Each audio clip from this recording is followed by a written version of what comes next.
Berikutnya babul khoti wal marri fil masjid. Bab mengenai itu pintu masjid. Haddatsana Muhammad bin Sinan dan seterusnya dari Abi Sa'id Al-Khudri, Qala berkata Abu Sa'id, khotbah telah berkhutbah. Siapa Nabi sallallahu alaihi wasallam?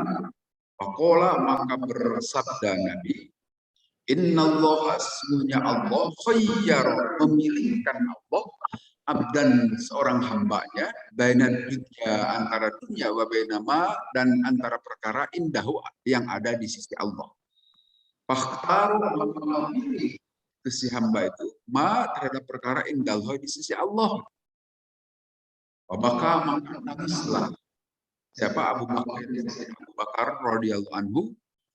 Fakultu maka aku berkata, kata perawi hadis itu Abu Sa'id Al-Khudri, fi nafsi dalam diri, berkata dalam diri sendiri. Mayum, apakah gerangan yang menyebabkan nangis ada syaikho ini, orang tua ini, maksudnya Sayyidina Abu Bakar. Iya, apabila ada Allah khayyar memilihkan Allah abdan seorang hamba bainan dunya antara dunia wa bainama dan antara perkara indahu yang ada di sisi Allah. Fakhtaro maka memilihkan hamba itu terhadap perkara indahu di sisi Allah. Maka ada Rasulullah SAW. Buat itulah Rasul itu hamba yang dimaksud, yang Allah pilih. Artinya memilih apa yang ada di sisi Allah. Wakana dan ada Abu Bakrin, Abu Bakar, a'lamana paling mengerti terhadap isyarat yang Rasulullah sampaikan tadi. Ola bertanya Nabi, ya Abu Bakrin, hai Abu Bakar, la tapi janganlah engkau nangis. Inna amannan nas, karena sesungguhnya seaman-aman senyaman-nyamannya manusia alayya terhadapku fi suhbati dalam persahabatannya wa malihi dan juga hartanya Abu Bakar itulah Abu Bakar. Walaupun dan kalau aku ada mutakhidan suruh mengambil kholilan kekasih artinya sahabat dekat min ummati dari umat ini lan takhudtu pastilah aku mengambil Abu Bakar itulah. Walakin ukhuwat Islami, tapi karena berdasarkan persaudaraan dalam Islam, mawaddatuhu dan juga kecintaan dalam Islam. Maka tidak akan tersisa sama sekali fil masjid ini babun satu pintu illa sudah kecuali ditutup itu semua pintu illa bab Abi Bakrin kecuali pintu Abu Bakar. Ini masih hadis keduanya lanjutannya masih sama ini. Bercerita tentang Sayyidina Abu Bakar juga. Haddatsana Abdullah bin Muhammad dan seterusnya dari Ibnu Abbas kalau ini.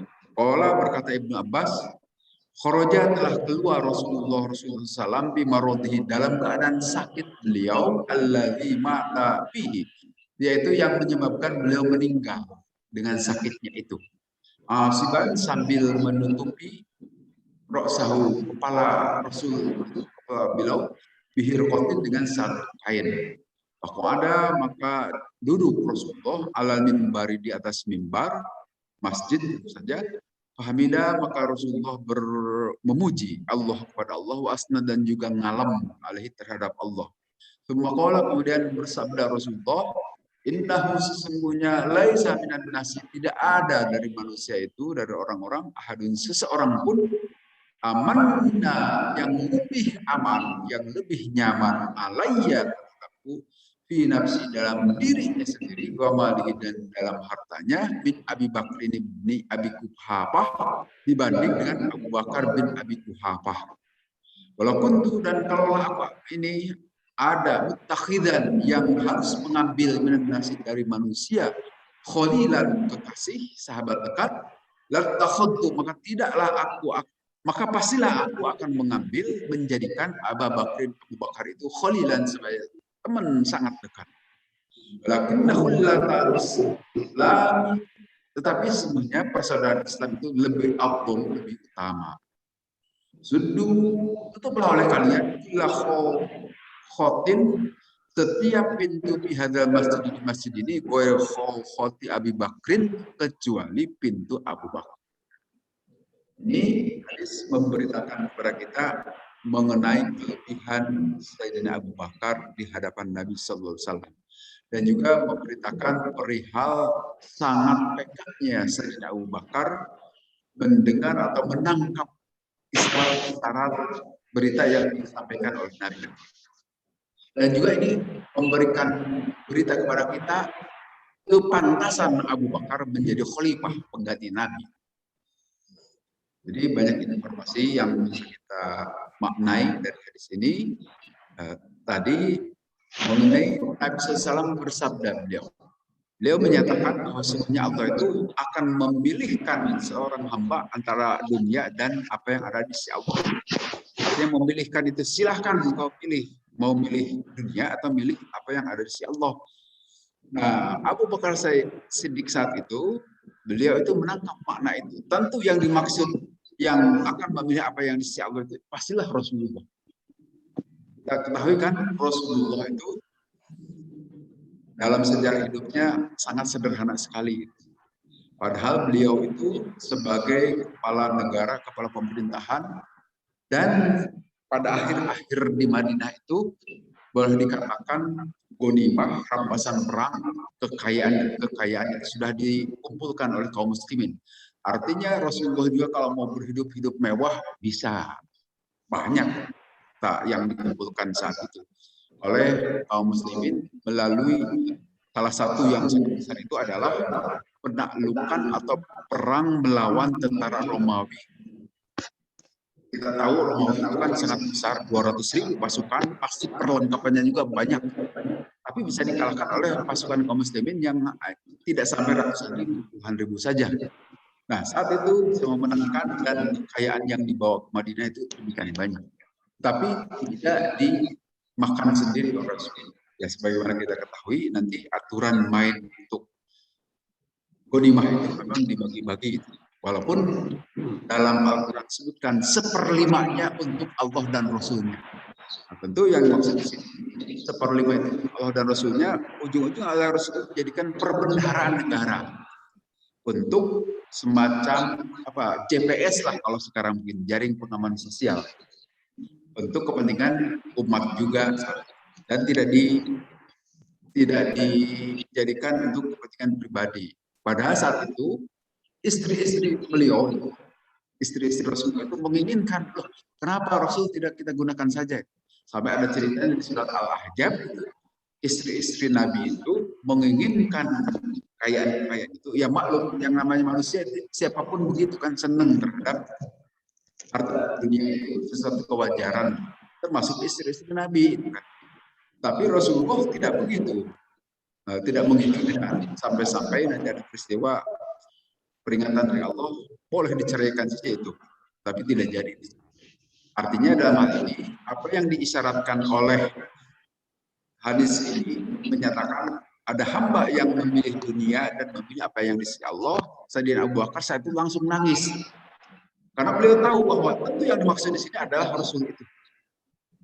Tapi kata sahabat Abu Sa'id Al-Khudri, loh, ngapain begitu saja kok nangis?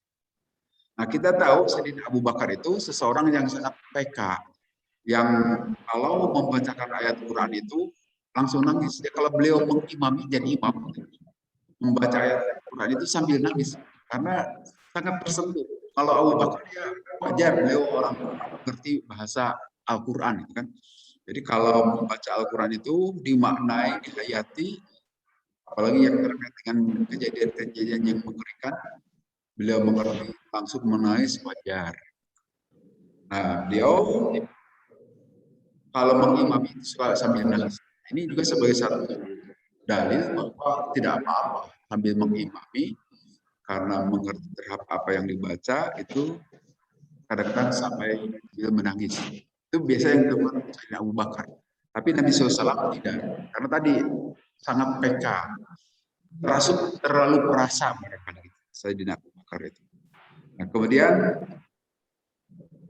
setelah itu Kata Rasulullah SAW, loh, mengapa engkau nangis Abu Bakar?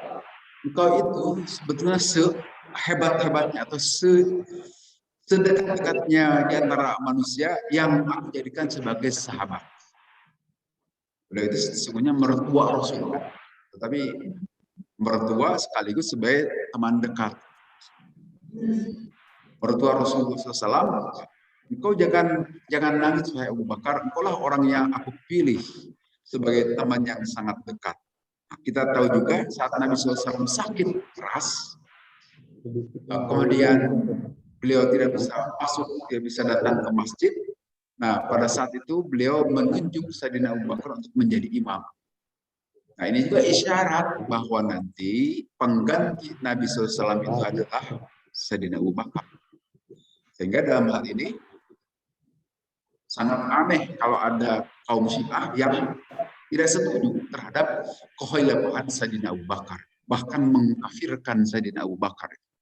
Dan isyarat hadis-hadis sahih semua ini, hadis Imam Bukhari itu memberikan kejelasan bahwa memang Sayyidina Abu Bakar itu adalah orang pertama, nomor satu lah di antara para sahabat yang Nabi jadikan sebagai sahabat yang paling dekat. Wajar nanti menjadi pengganti beliau juga Sayyidina Abu Bakar.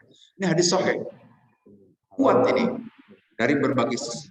Nah, kalau orang Syiah itu hanya menggunakan hadis Ghadir Khum.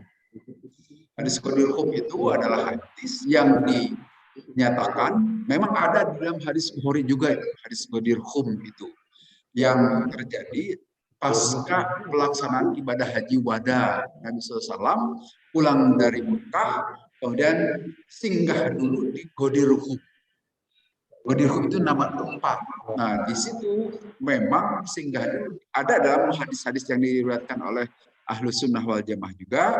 Hanya dalam hal ini imam atau orang-orang Syiah menambahi berita yang tidak ada di sini. Bahwa Nabi SAW berpesan yang harus jadi khalifah itu adalah Sayyidina Ali katanya. Nah, itu dalam hadis-hadis yang di dalam Bukhari Muslim tidak ada hadis-hadis kita.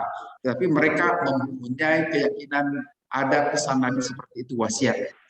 Yang saat ini hari Ghadir itu, Ghadir menjadikan hari raya orang Syiah. Kita menggunakan hari raya Ghadir, nah itu hari raya Nabi berpesan katanya kepada Sayyidina Ali supaya menjadi khalifah. Tetapi hadis itu di kalangan Ahlu Sunnah tidak ada, tidak ada. Artinya bisa dikatakan itu dibuat-buat saja. Karena kalau berdasarkan ini tidak mungkin pasca Nabi maaf nih sedikit dibahas dulu ini Pak ya. Tidak mungkin para sahabat akan mengkhianati pesan Nabi, wasiat Nabi. Coba pada saat haji wada itu yang ikut berhaji beserta Nabi itu sampai 114.000 sahabat. Mungkinkah di antara para sahabat itu akan ada yang berkhianat kepada Nabi? Nabi itu sangat mereka hormati, sangat mereka ikuti apa kata-katanya. Kemudian pada saat Nabi SAW wafat, para sahabat berkumpul di Sakifah Bani Sa'idah untuk membicarakan siapa pengganti Nabi sampai berhari-hari, sampai jenazah Nabi tidak terurus. Sehingga penguburan Nabi SAW itu agak telat. Beliau meninggal hari Senin, baru dikubur hari Rabu. Apa sebab? Karena sahabat sibuk bermusyawarah menentukan siapa pengganti Nabi. Nah, kalaulah ada Nabi SAW berpesan bahwa yang harus jadi khalifah itu Sayyidina Ali, tidak mungkin sahabat melakukan musyawarah berlama-lama.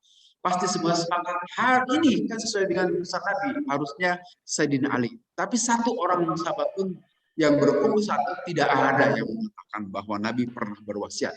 Jika dengan demikian itu hanya buatan orang-orang Syiah saja. Hadis Ghadir Khum yang menyatakan Nabi berwasiat. Karena tidak mungkin sahabat itu berkhianat, apalagi menyalahi. Oh, dari sekian ratus ribu sahabat itu mesti satulah yang mendengar atau tidak mungkin semuanya berkhianat. Nah, sehingga dengan demikian kita katakan itu adalah hadis buatan orang Syiah saja. Alias hadis palsu, tidak ada. Akibatnya nanti orang-orang Syiah itu mengkafirkan semua sahabat. Dan juga loh, masa sahabat yang demikian dekat kafirkan, seenak udah saja mereka. Mereka yang sangat membela Nabi dalam setiap suka dan luka perjuangan Islam, tiba-tiba orang di luaran yang tidak tahu urusan itu mengkafirkan. Kan itu Tidak masuk akal. Kalau istilah lain itu orang-orang dulu kalau begitu kan. Masa orang dekat itu langsung dinyatakan berkhianat atau dikafirkan. Nah, ini hadis ini menguatkan bahwa kekhilapan Sayyidina Abu Bakar itu adalah sah, benar, dan wajar secara logika, secara nalar. Toh beliau itu memang orang yang paling dekat dengan Nabi. Dari sisi persahabatannya, kemudian juga saat pembelaan beliau terhadap perjuangan dakwah, saat melakukan hijrah dari Mekah ke Madinah kan yang menemani terus-terusan nempel terus dengan Nabi itu itulah Sayyidina Abu Bakar. Sampai di Gua Sur itu beliau itu digigit ular. Karena apa? Karena beliau melonjorkan kakinya kemudian dipakai sebagai bantal Nabi karena Nabi ingin beristirahat, melonjor atau bertidur di atas kakinya Sayyidina Abu Bakar. Saat itu Sayyidina Abu Bakar digigit ular. Saat itu beliau kesakitan, kan? Tetapi tidak berani mengubah posisi kakinya karena apa? Karena kakinya sedang dipakai sebagai bantal oleh Rasulullah, oleh manusia agung saat itu. Apakah yang seperti itu dikatakan kafir? Kan tidak masuk akal. Kemudian berikutnya di sini penghormatan dari Nabi juga. Kata Nabi SAW, semua pintu Masjid Nabawi ini tutup kecuali pintu Abu Bakar. Nah, ini juga penghormatan. Dan ini juga masuk akal bagi kita bahwa Sayyidina Abu Bakar itu adalah sangat wajar, pantas, dan orang paling dekat terhadap Nabi SAW.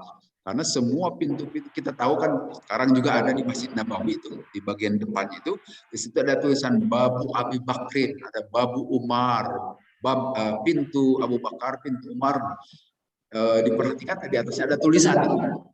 Ada tulisan yang itu sebelah sana itu ditulis Babu Abi Bakrin. Berarti itu adalah itu yang maksud pintu Abu Bakar yang dimaksud oleh hadis Nabi itu. Sekarang juga masih ada. Artinya juga kira-kira rumah Sayyidina Abu Bakar itu di sebelah situ. Karena kalau beliau masuk ke masjid selalu lewat pintu itu. Maka kemudian dikatakan itu Babu Abi Bakrin, pintu Abu Bakar. Dan itu kata Nabi, jangan ditutup pintu Abu Bakar. Biarkan semua pintu yang lain tutup. Untuk penghormatan kepada beliau diabadikan. Sampai sekarang ada tulisannya. Ada di atasnya itu ada tulisan Babu Umar, pintu Umar, dan sebagainya. Itu artinya para sahabat itu kalau masuk ke Masjid Nabawi melalui pintu-pintu sehingga diabadikan nama pintunya itu. Masjidil Haram juga sekarang kan ada nama pintu, tapi itu nama-nama raja Arab. Babu Malik Pah, pintu Raja Pah. Babu Malik Faisal, pintu Raja Faisal itu di Masjidil Haram. Kenapa? Karena mereka yang membangun Masjidil Haram yang mendirikan besar itu, nah itu nanti diabadikan pintu. Ada tulisan-tulisannya itu di pintu-pintu Masjid Haram atau di Masjid Nabawi. Nah, kemudian itu penjelasan hadis di atas bahwa sesuatu yang wajar, Sayyidina Abu Bakar itu memang orang yang paling dekat dengan Nabi dan kita akui beliau sebagai khalifah pertama dari Khulafaur Rasyidin. Saya kira seperti itu penjelasan yang ada di dalam sini juga sudah cukup. Kita lanjut. Babul abwabi wal ghalqil bab atau berkaitan dengan pintu-pintu dan penguncian Ka'bah dan masjid-masjid. Haddatsana Abu Nu'man Qutaibah qala berkata Abu Nu'man dan Qutaibah dari Nafi dari Ibnu Umar anna Nabi sallallahu alaihi wasallam qodiba tiba Nabi Makkah ke kota Makkah pada kemudian memanggil Nabi Utsman bin Talha pada Utsman bin Talha. Fafataha maka membukakan Utsman bin Talha al-baba terhadap pintu Ka'bah. Pada khola maka masuklah Nabi sallallahu alaihi wasallam wa Bilalun dan Bilal, Usamah bin Zaid dan Usamah bin Zaid, Utsman bin Talha dan Utsman bin Talha. Semua aglaqa kemudian mengunci Utsman bin Talha al-baba terhadap pintu Ka'bah. Kalau bisa maka terdiamlah Nabi fihi di dalam Ka'bah saatan beberapa waktu. Sumakhraju, kemudian keluar lagi Nabi SAW beserta para sahabat yang masuk ke dalam Ka'bah tadi. Allah berkata, Ibnu Umar, Abdullah bin Umar, Abadar itu maka aku segeralah mendekati Bilal. Masa itu maka aku bertanya Bilalan kepada Bilal. Pakola berkata Bilal, sholat itu Nabi pihi di dalam Ka'bah. Fakultu aku bertanya, di sebelah mana Nabi sholat di dalam Ka'bah? Kola menjawab Bilal, baina uswanataini di antara dua tiang. Kola berkata Ibnu Umar, padahaba maka pergilah alayya terhadapku, ya aku ini pergi itu an as'alahu, padahaba maka lupa maksudnya. Alayya terhadapku an as'alahu untuk bertanya kepada Bilal itu, kam sholat berapa rakaat Nabi sholat. Nah, ini menjelaskan bahwa satu waktu Nabi SAW itu datang ke Madinah waktu Futuh Mekah, waktu penaklukan kota Mekah tahun ke-8 Hijrah. Saat itu Nabi SAW meminta kepada sahabat yang memegang kunci Ka'bah supaya dibukakan. Beliau masuk beserta 4 orang sahabat itu, dan di dalam Ka'bah itu beliau sholat di antara dua tiang. Kita lihat sampai saat ini juga kan sama, bentuk Ka'bah itu tidak pernah berubah. Begitulah keadaannya kan. Jadi ya walaupun Ka'bah itu beberapa kali direnovasi, kan bangunannya sekarang tentu saja bukan bangunan zaman Nabi. Sudah ada beberapa kali perbaikan-perbaikan. Ya batu batanya juga sudah terbaru. Tetapi bentuknya itu tidak pernah dirubah. Tiang-tiang juga tetap sama. Nah, saat itu Nabi SAW masuk ke dalam Ka'bah, kemudian beliau sholat antara dua tiang di dalam Ka'bah itu. Nah, sholat di dalam Ka'bah itu tentu saja bebas menghadap kemana saja kan, kemana saja 360 derajat. Tapi orang yang di luar Ka'bah harus menghadap Ka'bah. Terus sakit gak Kemudian di dalam Ka'bah juga Nabi SAW itu mengunci supaya apa? Supaya tidak pada masuk orang-orang. Di sini disebutkan oleh seorang pensyarah atau oleh seorang ulama, al-hikmatu fi golkil babi hina idin li alla yadhunna an-nasu anna salata fi sunnatun falyaltazamu dzalik. Ini hikmahnya supaya mengapa Ka'bah itu dikunci, supaya tentu aja orang-orang tidak masuk ke dalamnya, karena kalau melihat nanti ikutan masuk ke dalam tentu saja tidak akan muat juga, kan banyak orang-orang saat itu, dan supaya tidak memiliki satu pandangan bahwa sholat yang dilakukan di dalam Ka'bah itu adalah sunnah. Sehingga nanti semua orang kalau setiap masuk ke Masjidil Haram ingin masuk ke Ka'bah, ingin sholat seperti yang dilakukan oleh Nabi. Nah, kira-kira itulah kenapa dikunci, supaya tidak diteruskan oleh orang-orang kebiasaan masuk ke dalam Ka'bah. Karena ya saat ini boro-boro masuk ke dalam Ka'bah untuk menyium Hajar Aswad saja itu susahnya bukan main. Kadang-kadang di situ main sogok-sogokan juga, itu keluar juga mental koruptornya itu kan di situ. Orang di kita suka nyogok-nyogokan. Padahal sekedar sunnah saja. Nah, kemudian waliyakuna dzalika askanu liqalbihi wa ajma'u likhusyu'ihi. Nah, kemudian juga maksudnya supaya memperoleh ketentraman, artinya tidak terganggu ya. Tadi kalau tidak dikuncikan, orang-orang itu ya 1-2 ikut masuk. Nah, artinya boleh juga pada saat kita melakukan ibadah di dalam masjid atau di rumah ya ingin tenang itu ya dikunci saja. Boleh. Seperti yang pernah saya ceritakan di Bekasi itu, di Pesantren At-Taqwa, itu masjidnya besar. Nah dulu Kiai Haji siapa? Jadi pahlawan nasional itu sekarang, dijadikan nama jalan di Bekasi itu. Nur Ali ya, Kiai Haji Nur Ali itu. Beliau waktu itu saya masih bertemu, masih hidup beliau. Kita berguru dari waktu itu, para mahasiswa ITB sengaja nyantri ke sana pada saat liburan pada Kiai Haji Nur Ali itu. Nah, kita berjumpa dengan beliau yang karismatik juga, yang itu adalah angkatan 45, pejuang 45 dari tentara Hizbullah sebetulnya beliau. Nah, beliau itu kalau ke masjid, sholat Jumat, mau sholat intidor itu tidak di dalam masjid, tapi punya kamar tersendiri. Beliau itu di situ, kamar supaya tenang, sholat terus, gitu kan.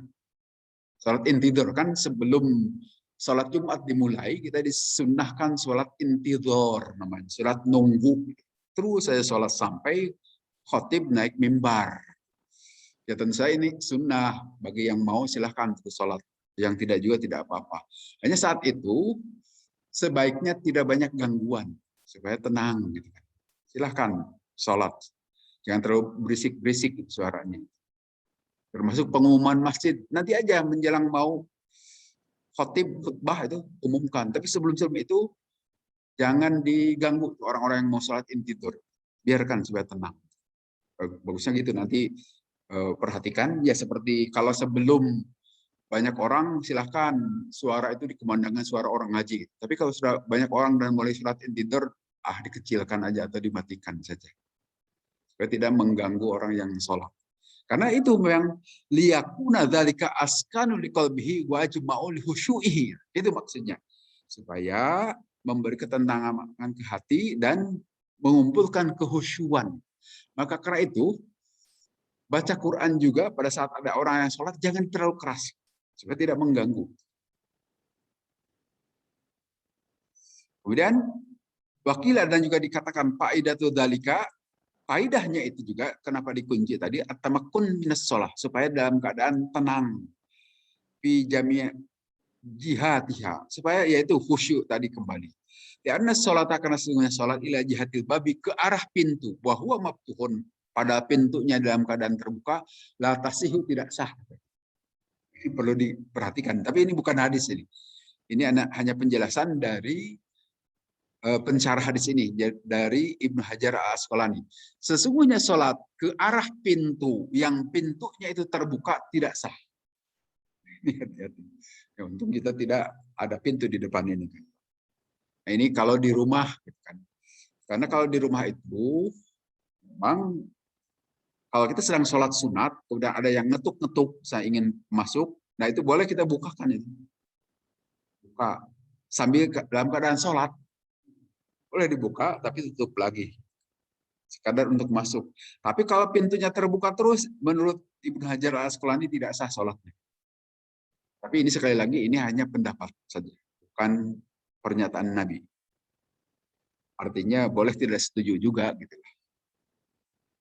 Kemudian, hadis berikutnya, babu dukhulil musyriki.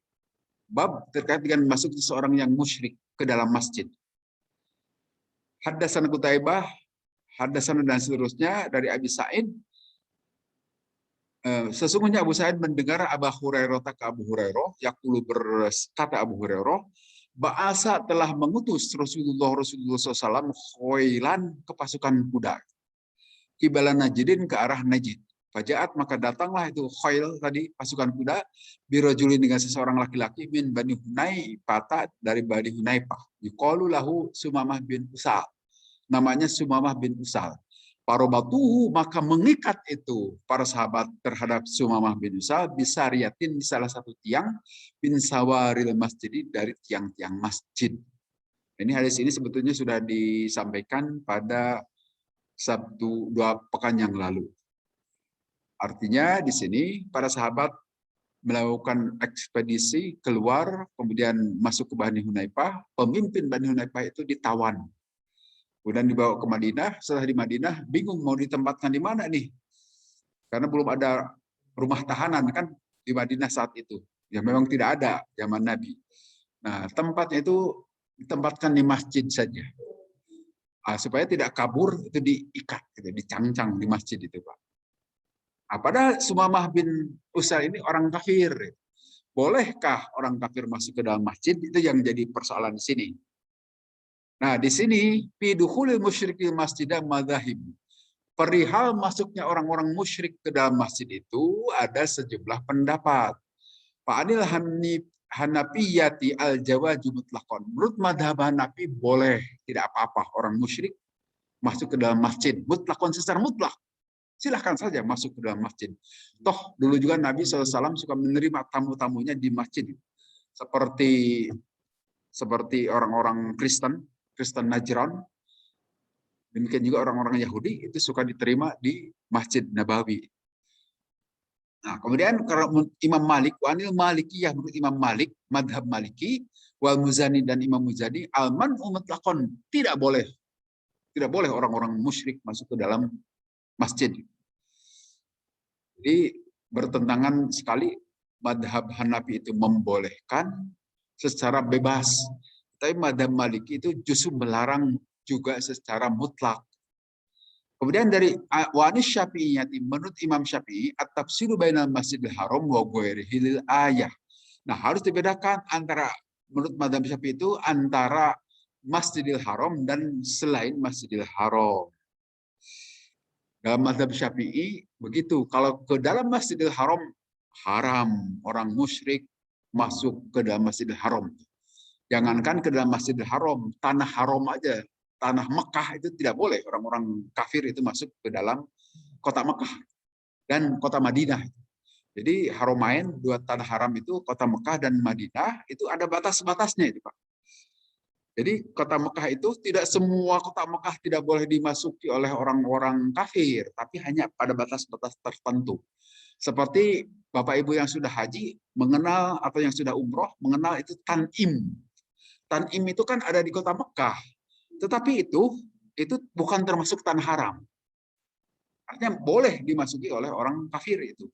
Karena Tan'im itu adalah sebagai mikot umroh untuk orang-orang yang ada di Mekah. Artinya itu bukan tanah haram. Nah, tanah haram itu ada batasnya. Ya tentu saja kalau Masjidil Haram, Masjid Nabawi itu di dalam tanah haram. Demikian juga di Madinah itu. Tidak seluruh kota Madinah itu termasuk tanah haram. Di luar batasnya itu bukan tanah haram.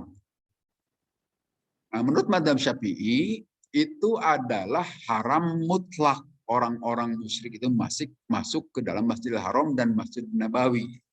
Tetapi sejarah nanti menceritakan lain itu, Pak.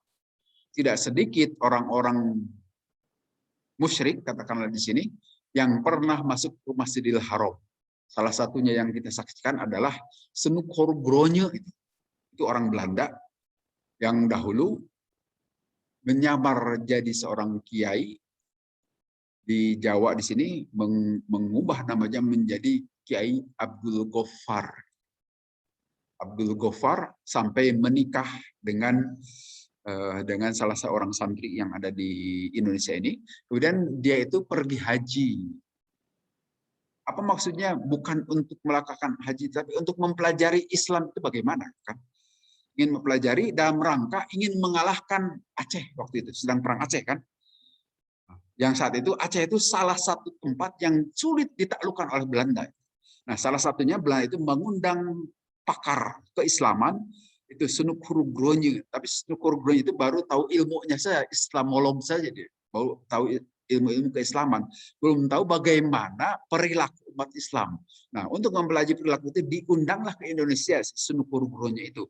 Tidak tanggung-tanggung, dia juga ingin mempelajari Islam dari pusatnya, yaitu di Mekah. Maka pura-puralah masuk Islam. Dan dia melakukan ibadah haji. Nah, itu artinya orang kafir masuk ke Mekah juga pernah terjadi, salah satunya itu Senukor Gronje. Dan kemudian dari situ memberikan nasihat-nasihat sebagai penasihat pemerintah Belanda, akhirnya bisa dikalahkan itu orang-orang Aceh. Salah satunya buktinya Cut Nyak itu sampai ditawan ke Sumedang dan dikuburkan di Gunung Puyuh itu kan, Sumedang. Sampai sekarang kuburannya masih ada beliau. Cut Nyak itu artinya pahlawan perempuan yang sangat gigih itu bisa dikalahkan juga oleh Belanda setelah Belanda memperoleh nasihat dari Senukor Gronje. Nah, ini satu bukti ternyata dalam sejarah ada juga orang yang bisa masuk ke Masjidil Haram, orang kafir. Kemudian di Madinah juga tidak sedikit ada itu. Apalagi ini peristiwa-peristiwa yang ingin menyuri jasad Nabi. Kita tahu jasad seorang Nabi itu utuh, tidak pernah dimakan tanah. Jadi sampai sekarang jasad Nabi itu masih belegedeg seperti ini aja. Masih lengkap. Jangankan jasad Nabi, orang-orang baik saja, para sahabat Nabi itu, artinya orang-orang yang baik ya selama hidup di dunia ini, itu tidak akan dimakan cacing, tidak akan dimakan tanah itu di dalam kuburannya, masih utuh sampai sekarang. Apalagi para nabi itu.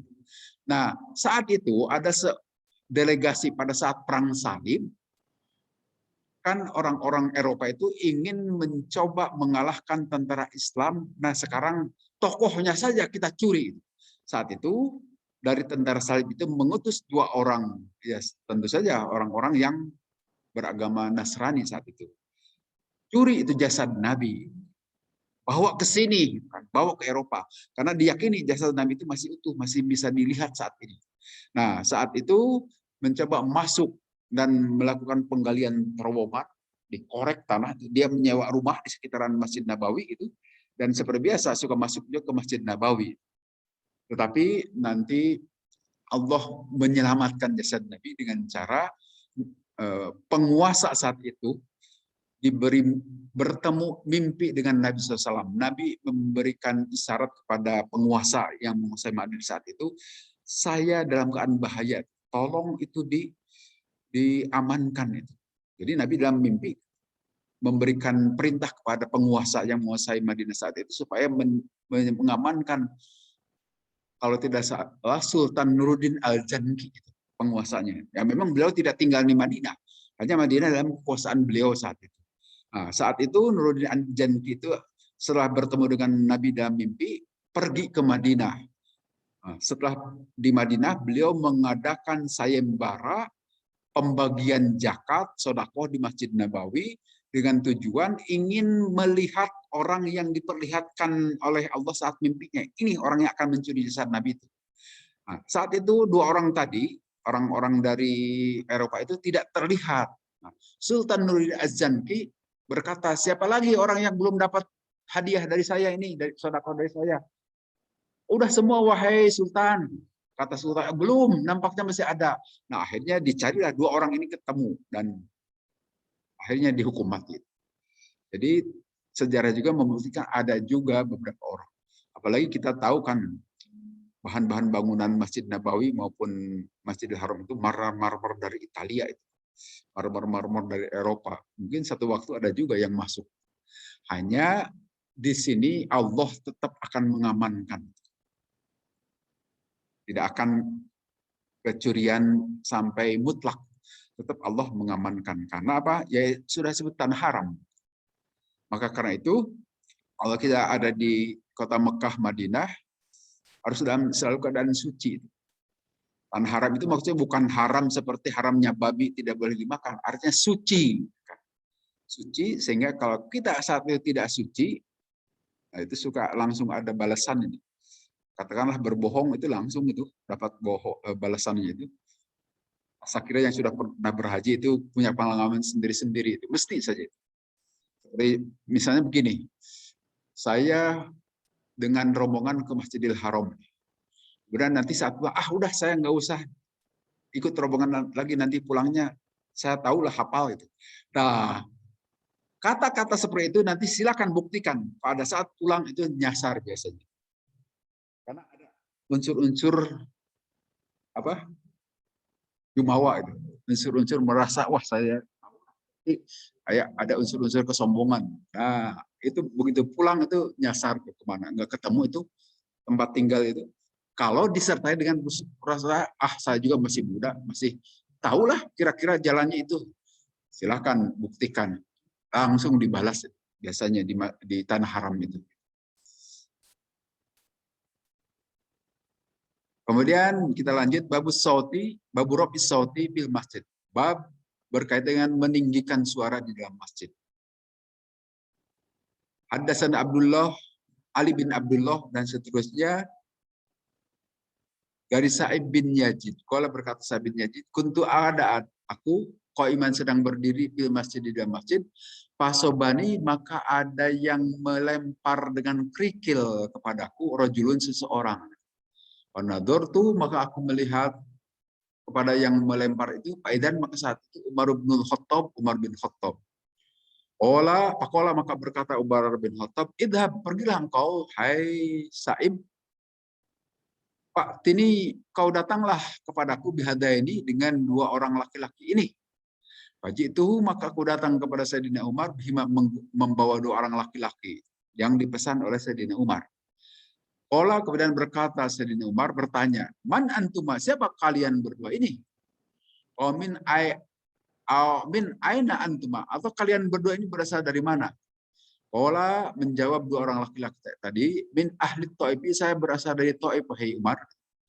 Qala kemudian berkata lagi Sayyidina Umar, "La kuntuma, kalaulah kalian berdua ini min ahli baladi, di ahli negeri ini, dari sini, la tukuma akan aku apa semacam disindruk, atau bukan disindruk ya, dipukul lah mungkin begitu, aku sakiti. Apa sebab tarpaani kalian berdua meninggikan aswatakuma terhadap suara-suara kalian di masjid Rasulullah, di dalam masjid Rasulullah." Artinya di sini Sayyidina Umar tidak setuju atau memarahi kepada orang yang berteriak-teriak di dalam masjid, meninggikan suara. Dengan kata lain, tidak boleh berteriak-teriak kalau itu tidak ada kaitan dengan kepentingan di masjid seperti adzan. Nah, berteriak-teriak juga adzan itu. Jadi kalau adzan itu ya memang harus ya, berteriak, silahkan. Tapi seperti ribut lah gitu, ribut membicarakan hal-hal yang tidak ada hubungannya dengan urusan masjid. Itu di sini Sayyidina Umar tidak mengizinkan. Tapi ini sahabat Sayyidina Umar, bukan Rasulullah. Artinya ya tentu beda nanti. Larangan Rasulullah dengan larangan Sayyidina Umar. Tetapi walaupun sahabat, Sayyidina Umar itu dikatakan oleh Rasulullah, "Iqtadu billadaini Abi Bakrin wa Umar." Ikutilah oleh kalian dua orang sahabat itu, yaitu Sayyidina Abu Bakar dan Sayyidina Umar. Tetap bisa dijadikan panutan. Dengan kata lain, ya berguna atau hati-hatilah kalau di dalam masjid jangan sampai berteriak-teriak yang tidak ada kaitannya dengan urusan masjid.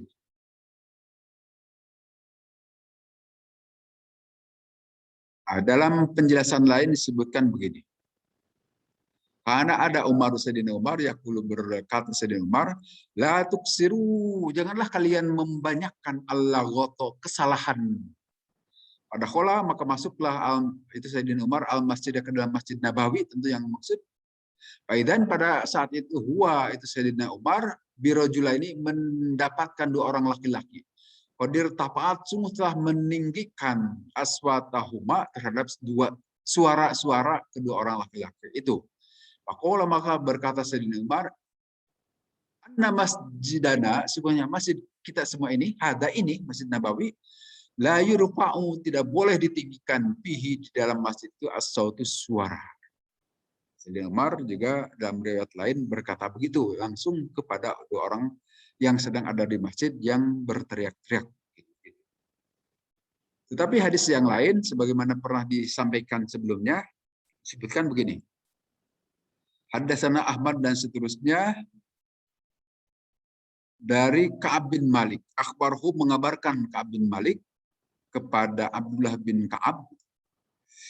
Annahu sesungguhnya Ka'ab bin Malik taqadha sedang menagih hutang Ibnu Abi Hadrodin kepada Ibnu Abi Hadrodin. Dan sebuah hutang bagaimana sudah disampaikan di hadis sebelumnya. Nah, ini terjadi tagih menagih di dalam masjid. Nah, tagih menagih itu sampai terdengar oleh Rasulullah. Karena rumah Rasulullah itu bersebelahan masjid. Dan Rasulullah akhirnya keluar dari rumah dan berkata kepada Ubay bin Ka'ab, "Hai Ubay, itu temanmu itu tidak bisa bayar penuh, coba kurangilah setengahnya." Nah, kemudian Ubay akhirnya mengurangi hutang setengahnya. Setelah itu, maka engkau bayarlah, udah dikurangi setengah. Nah, itu membayar itu artinya agak keras juga, kan? Tagih menagih maksudnya, tagih menagih hutang itu juga suaranya keras. Apa sebab? Sampai Rasulullah keluar dari rumah karena mendengar suara orang yang sedang nego soal utang mungkin. Sedang tawar-menawar, "Aduh, saya belum bisa bayar sepenuh, paling bisa bayar setengahnya saja. Tapi kata yang punya utang, saya butuh semuanya. bayarlah sepenuhnya. Nah, Rasulullah mendengar itu, kemudian minta supaya dikurangi setengahnya. Dan dikurangi akhirnya setelah dinasihati Rasulullah. Itu di masjid. Tetapi tidak dikatakan, tidak ada kata-kata irtafa'at, meninggikan suara. Artinya mungkin hanya sekedar ngobrol biasa itu, tidak teriak-teriak soal tagih-menagih. Nah, yang tadi Sayyidina Umar itu sampai teriak irtafa'at, yang dilarang. Kemudian di hadis berikutnya, babul hal, bab mengenai melakukan halakoh. Halakoh itu ya seperti ini, berkumpul di dalam masjid.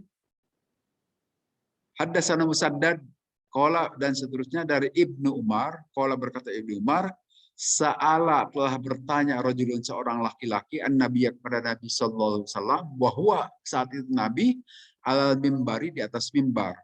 Ma taro fi salatil laili, apa pendapatmu wahai Rasulullah soal salat malam? Qala, menjawab Rasulullah, masna masna, dua rakaat salat malam. Faidah khosyah, tapi apabila khawatir seseorang, as-subha, dekat-dekat subuh, menjelang subuh, tiba-tiba adzan, sholat, hendaklah seseorang itu sholat wahidatan, satu rakaat saja. Tarot, maka dia sholat witir dengan satu rakaat tadi. Lahu masolah, cukup dengan satu rakaat saja. Wa'innahu, dan sesungguhnya Nabi SAW, karena ada Nabi, yaqulu, bersabda Nabi, ij'alu, jadikanlah oleh kalian akhir sholatikum, akhir dari sholat malam kalian, bilali, pada saat malam, witron, ganjil, sholat witir. Fa'innan nabiyya, oh yang berkata Ibnu Umar, fa'innan nabiyya, sesungguhnya Nabi SAW, amaro, memerintahkan Nabi bihi, seperti itu. Nah, hadis di sini memberitakan kepada kita perihal sholat malam. Bagaimana caranya wahai Rasulullah sholat malam? Rasul memberikan jawaban dua rakaat sholat malam. Kemudian akhiri dengan witir. Jangan lupa, karena setiap akhir dari sholat malam itu harus diakhiri dengan witir. Nah, dalam hadis lain nanti kita mendapati bahwa Nabi SAW sholat malam itu 11 rakaat.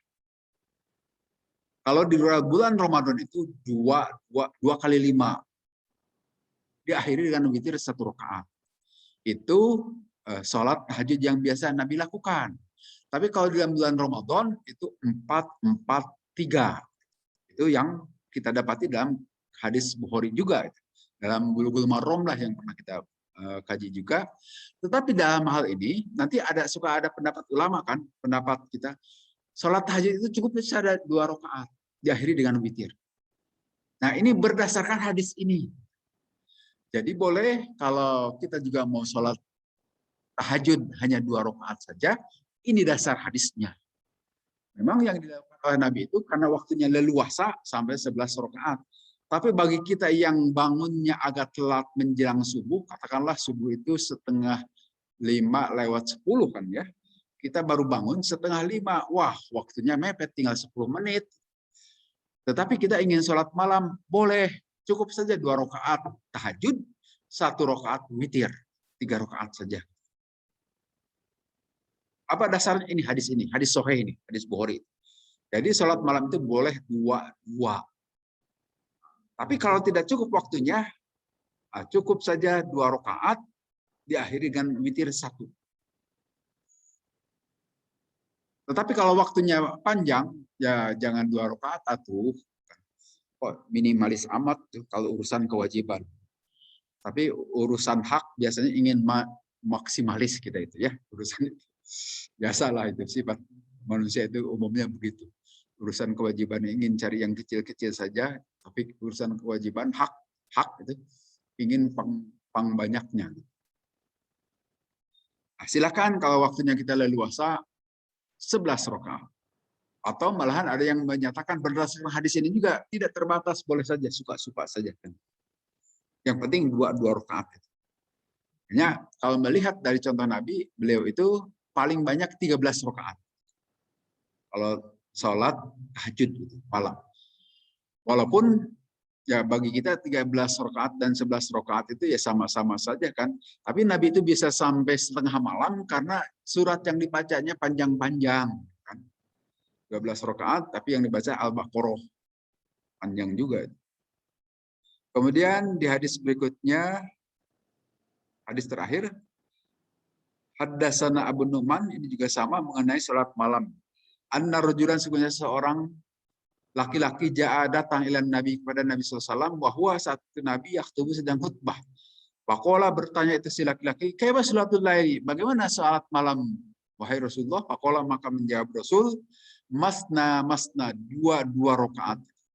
Idza khasyita, tetapi apabila engkau khawatir as-subha, sudah waktu subuh masuk, pautir, maka witir saja biwahidatin, dengan satu rakaat, tutiru, engkau witir laka kaum untukmu, maqad sallata, apa yang telah engkau solati, artinya melengkapi salat tahajudnya.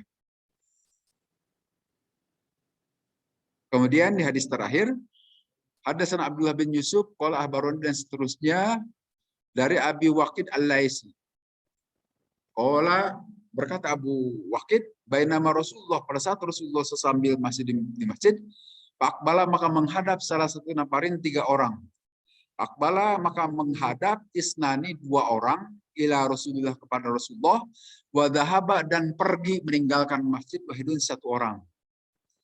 Fa'amma ahaduma, maka salah seorang di antara 2 yang menghadap Rasul itu, paro'a, maka melihat orang itu, purjatan, tempat kosong, fajalasa, maka duduk di tempat kosong. Wa'amal akharu, tapi yang satunya lagi, fajalasa, duduk dia itu khalfahum, di belakang orang tadi, belakang jamaah. Falamma faraga, maka pada saat selesai Rasulullah SAW, qala, beliau bersabda, ala, ingatlah, ukhbirukum, aku beritakan kepada kalian, anis salah satu perihal 3 orang tadi. Yang tadi 3 orang tadi itu meninggalkan, 2 tetap di masjid, 1 meninggalkan masjid. Kata Nabi di komentari begini, amma haduhum, adapun salah seorang di antara ketiga orang tadi itu, fa'awa, dia mengungsi, menghadap ila Allah, kepada Allah, fa'awahu, maka Allah mengungsikan orang itu, Allahu, kepada Allah. Wa amal akharu, dan satunya lagi, pastahya, dia malu-malu. Pastahya, maka malu juga Allah minhu, dari orang itu. Wa amal akharu, adapun orang yang satunya lagi, yang ketiga, fa'rodo, dia berpaling, artinya meninggalkan masjid. Fa'rodo, maka berpaling juga Allah anhu, dari dia. Nah, ini hadis terakhir menyatakan perihal halakoh. Nah, halakoh itu dalam bahasa Inggrisnya circle, lingkaran gitu. Kita berputih seperti ini. Di Bandung dikenal Bandung Circle, atau di bahasa Arab kan halakoh Bandung. Kalau kita sebut di sini halakoh An-Nas. Halakoh, ya, pengajian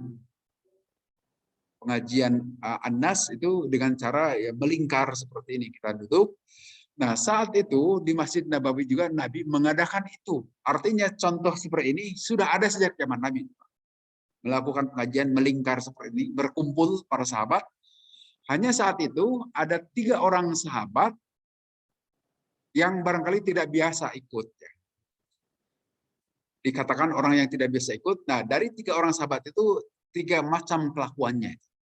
1 orang itu meninggalkan masjid, tidak mau ikut pengajian Nabi itu. Nah, yang 2 orang ini, 1 orangnya senang mau ikut pengajian. Beliau duduk, ada tempat kosong.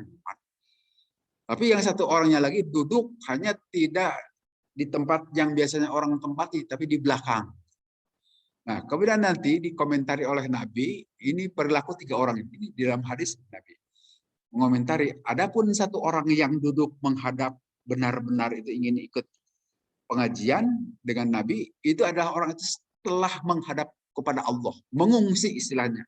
Fa'awa, awa itu artinya mencari tempat di hadapan Allah.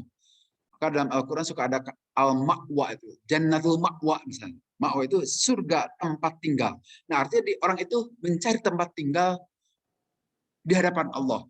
Fa'awa ilallahi fa'awahullahu, maka Allah memberi tempat bagi orang. Artinya orang yang benar-benar ikut pengajian itu pada zaman Rasul itu, Allah muliakan dengan diberikan tempat. Allah menghargai orang itu yang ingin ikut pengajian.